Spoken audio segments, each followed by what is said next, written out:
દેશમાં અત્યારે એવું લાગી રહ્યું છે કે એક અફરાતફરીનો માહોલ છે, ખાસ એર ટ્રાવેલર્સ માટે. લોકો અત્યારે પ્લેનની ટિકિટ બુક કરાવતા ડરી રહ્યા છે, કારણ કે ડર એ છે કે ટિકિટ બુક કરાવી અને જો કેન્સલ થઈ ગઈ તો ક્યાં જઈશું, શું કરીશું. અર્જન્સીમાં ક્યાંય જવું હોય તો જઈ નથી શકાતું, કારણ કે ફ્લાઇટ્સો ધડાધડ રદ થઈ રહી છે અને ઇન્ડિગોની ફ્લાઇટ સૌથી વધારે રદ થઈ રહી છે. આજે પણ 550થી વધુ ફ્લાઇટ અત્યાર સુધીમાં રદ થઈ ગઈ છે અને આજે ચોથો દિવસ છે. અત્યાર સુધીમાં નહીં તોય 1500થી વધારે ફ્લાઇટો રદ થવાના સમાચાર છે અને મુસાફરો નારાજ છે, કારણ કે ક્યાંક કોકના લગ્ન કેન્સલ થઈ રહ્યા છે, કોઈકને પોતાના સ્વજનની અંતિમ ક્રિયામાં પહોંચવું છે, એ પહોંચી નથી શકતા, કોઈને પોતાના સ્વજનને દાહ નથી આપી શકાતા, એમનું અંતિમ મુખ નથી જોઈ શકાતું, કોઈને પોતાના બિઝનેસમાં લાખો રૂપિયાનું નુકસાન થઈ રહ્યું છે. પણ આજે ચોથા દિવસે પણ આ ફ્લાઇટ કેન્સલ થવાનો સિલસિલો અટક્યો નથી. મુસાફરો નારાજ છે અને ફ્લાઇટ રદ થવાનું મુખ્ય કારણ નવી ડ્યુટી ટાઈમ લિમિટેશન હોવાનું ચર્ચાઈ રહ્યું છે. જો કે સાચું કારણ હજી સુધી સામે નથી આવ્યું. વધુ માહિતી સાથે સહયોગી સંવાદદાતા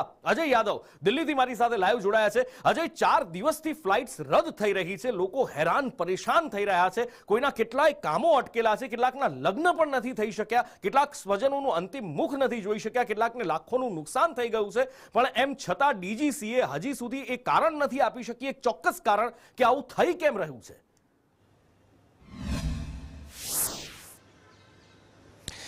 देखिए, निश्चित तौर पे पूरे देश भर में अफरा तफरी का माहौल है, लोगों को बहुत ज़्यादा दिक्कतों का सामना करना पड़ रहा है। लेकिन डीजीसीए की माने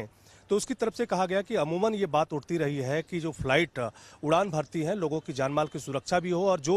चालक इस फ्लाइट को चलाते हैं वो भी कहीं न कहीं सेफ रहें और खास करके तंदुरुस्त होकर के और ध्यान से अपनी फ्लाइट चलाएं। इसी के लिए ये सारा नियम लाया गया था। नियम ये था कि 1 हफ्ते की ड्यूटी के बाद पायलट को जो है 48 घंटे की जो छुट्टी है वो निश्चित तौर पे या अनिवार्य तौर पे लेनी पड़ेगी, ताकि जो पायलट है न सिर्फ आराम से सो सके, बल्कि जब वो फ्लाइट को चलाने के लिए आए तो एकदम कैजुअल वे में बहुत अच्छे से अपने पूरे प्रशिक्षण के साथ, पूरी क्षमता के साथ उड़ान भरे। तो जो चीज़ अच्छी चीज़ के लिए लाई गई थी, लेकिन बिना तैयारी, चूंकि कई सारे जो संस्थाएं हैं जिसमें सबसे बड़ी जो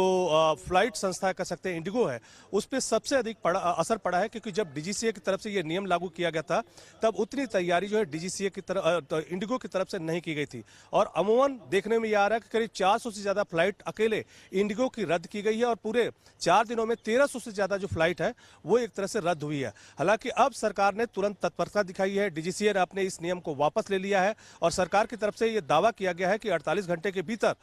ये पूरी समस्या सुलझ जाएगी। खास करके सरकार की तरफ से कहा कि आज रात से ही ये समस्या जो है सुलझनी शुरू हो जाएगी और आने वाले 2-3 दिनों के भीतर सारा मामला ट्रैक पे आ जाएगा। और वजह यही बताई गई है कि डीजीसीए ने जो है अपना ये नियम था वो एक तरह से वापस लिया है। हालांकि ये जो पूरा मामला है आज संसद में भी उठा और उसकी सबसे बड़ी वजह यही है कि आज चूंकि शुक्रवार का दिन है और बहुत सारे जो सांसद हैं आज के दिन अपने घरों को लौटते हैं और जब सोमवार को संसद चालू होगी तब या तो सोमवार को आते हैं और कुछ लोग जो है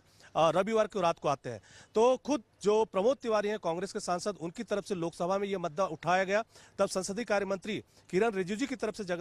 ये जवाब दिया गया कि सरकार इसको लेकर के पूरी कंसर्न दिखा रही है, खुद जो संबंधित मंत्रालय है वो इसका जवाब देंगे। और राहुल गांधी की तरफ से भी ट्वीट करके इस मुद्दे को उठाया गया है। लेकिन अब सरकार की तरफ से कहा जा रहा है कि आज रात से ही पूरा मामला सुलझना शुरू हो जाएगा, क्योंकि डीजीसीए के जिस नियम की वजह से ये सारी समस्या क्रिएट हुई है उसे फिलहाल वापस ले लिया गया है और जो यात्री हैं उनको किसी तरह की दिक्कत न हो उसके लिए तमाम सारे स्टेप लिए जा रहे हैं। जी,